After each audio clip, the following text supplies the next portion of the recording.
Praise the Lord. இன்றைய நாளில் ஆண்டவர் சொல்ல விரும்பும் வார்த்தை, இரக்கங்களால் உன்னை சேர்த்து கொள்வேன். ஏசாயா 54:7.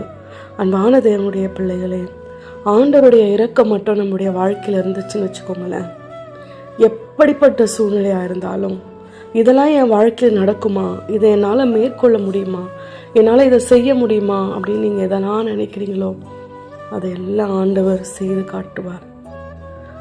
நம்ம இவங்க கூட இல்லை, இவங்க என்ன பண்ணிடுவாங்கன்னு பார்க்கலான்னு ஒரு சிலர் நம்மை பார்த்து நகைக்கலாம், சிரிக்கலாம். நம்ம இல்லாததுனால இவங்க விழுந்து போயிடுவாங்கன்னு நினைக்கலாம். ஆனால் ஆண்டவருடைய அளவற்ற அந்த இரக்கமும் கிருபையும் இருக்க பார்த்தீங்களா, அது எல்லா காரியத்தையும் புரட்டி போடுங்க, கட்டளையிடும். நம்ம நினைக்கிறத அதை நடத்தி கொடுக்கும்.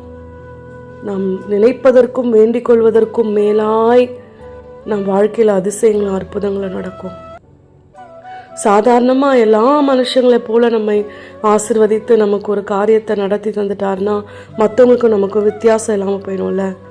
எல்லாரும் பேசுவாங்க, நாம் அடைந்த வெற்றியும் நாம் செய்த எல்லா காரியத்தையும் நாம் கடந்து வந்ததையும் ஆண்டவரை அறிந்தவங்க அறியாதவங்க எல்லாருமே பேசுவாங்க.